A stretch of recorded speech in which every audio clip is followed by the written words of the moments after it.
In this video, I'm going through P1, Chapter 6, Section 6.2, which is the cosine rule. And I'm just going to remind you that we label the triangles, the angles inside the triangles with capital letters. The sides are labeled with lowercase letter, and they're the same letter as the angle opposite them. So angle A, side A, angle B, side B, angle C, side C.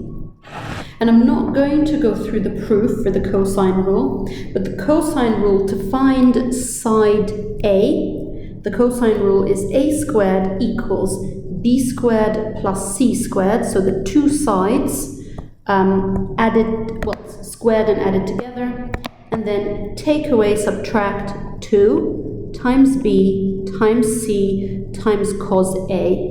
If you're trying to find angle A, you must, side A, if you're trying to find side A, you must have the angle opposite. Now, how do you determine whether a question is the sine rule or the cosine rule? The sine rule, you have to have a complete pair, so a side and an angle opposite. And if you don't find a complete pair, you can't use the sine rule. Of course, the formula is for A squared, and I want to find A, the side A. So you would have to square root. So square root of B squared plus C squared minus 2BC cos A. Okay, so let's have a look. I don't have a complete pair, so that's going to be the cosine rule to find side X. I'm going to call that A, and this is angle A. So, which means this is B or C, this is B or C, it doesn't matter which one is which. So to find A, I am doing 5.2. Or 4.5 squared, doesn't matter. 5.2 squared plus 4.5 squared minus 2 times 5.2 times 4.5 times cos 58, close brackets.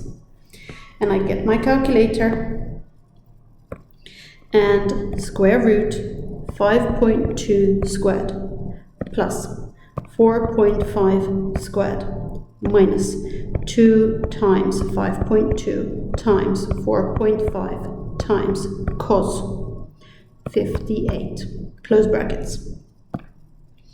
And that gives me 4.7. A is 4.7 centimeters to 1 decimal place. Okay.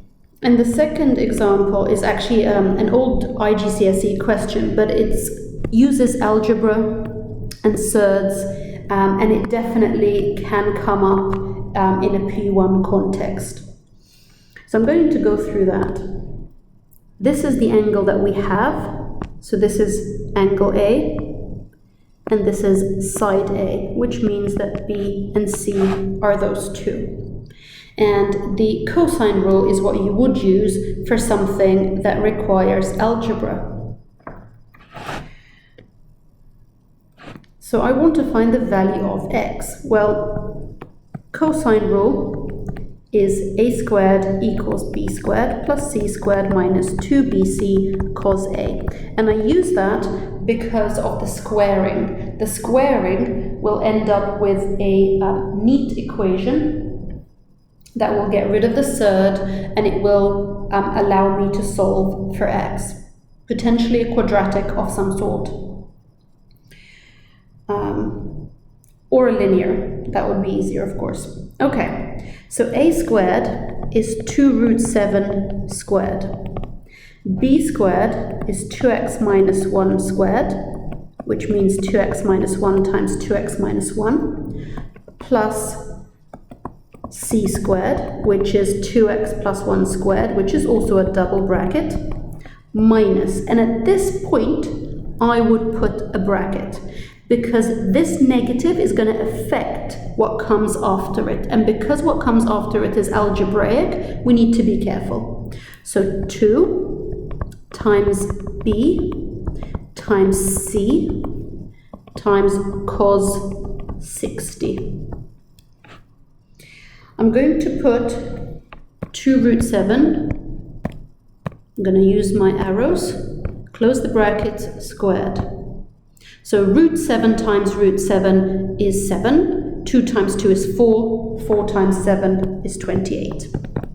Then I'm going to multiply this out. 4x squared minus 2x minus 2x is minus 4x plus 1. Plus, I'm going to do the same. 4x squared plus 2x is plus 4x plus 1. Minus. The first thing I'm going to do is actually check what cos 60 is. Usually it's something nice and neat. It's a half, which is great because 2 times a half is 1. So that's done. This is the difference between two squares because of the plus and the minus. 4x squared minus 1. Because of plus 2x minus 2x cancel. Now I can apply the minus 4x squared, and then minus negative 1 is going to be a plus 1. So let's neaten things up. 28 equals, well, I've got 4x squared add 4x squared, which is 8x squared. I have got a minus 4x and a plus 4x, so they cancel, and I've got a plus 2. Then I've got a minus 4x squared and a minus negative 1, which is a plus 1. I've got my like terms again. 28 equals 4x squared plus 3. It's a quadratic, so I need to make it equal to 0. So I've got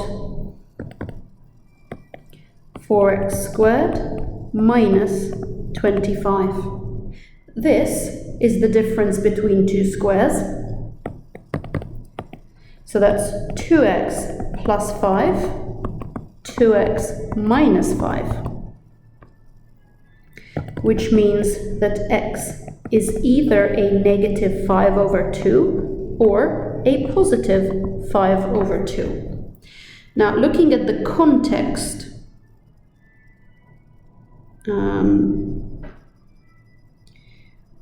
will they both work? We have to check.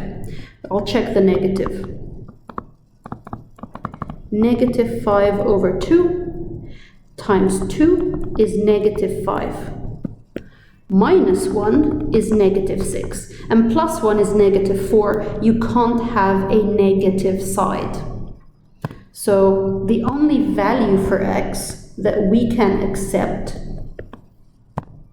is x equals 5 over 2. And in a P1 context, you have to choose. You can't just give both answers. Even in a higher GCSE context, you have to choose your answer. So x equals 5 over 2. Now, there is no ambiguous case for the sine rule for finding angles. I'm going to show you how to rearrange this equation to make cos A the subject. The first thing I'm going to do is I'm going to move all of this to the other side. So this gives me a positive 2bc cos A plus A squared equals B squared plus C squared. I'm then going to move the plus A squared there. So I have 2bc cos A equals B squared plus C squared minus A squared. I'm going to divide both sides by 2bc to get rid of that. So cos A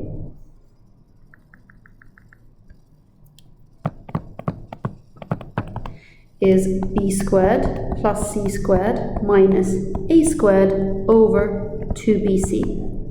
Which means if I want angle A, if I put that little hat, that just means angle A, I want cos minus 1, the inverse of cos, b squared plus c squared minus a squared over 2bc. If you want angle A, you must subtract the square of the side opposite the angle. So if you want angle A, you must subtract the square of the side opposite the angle you're trying to find. And then b squared and c squared are the other two, and at the bottom it's 2 times b and c. Okay, so find the size of the angle marked y.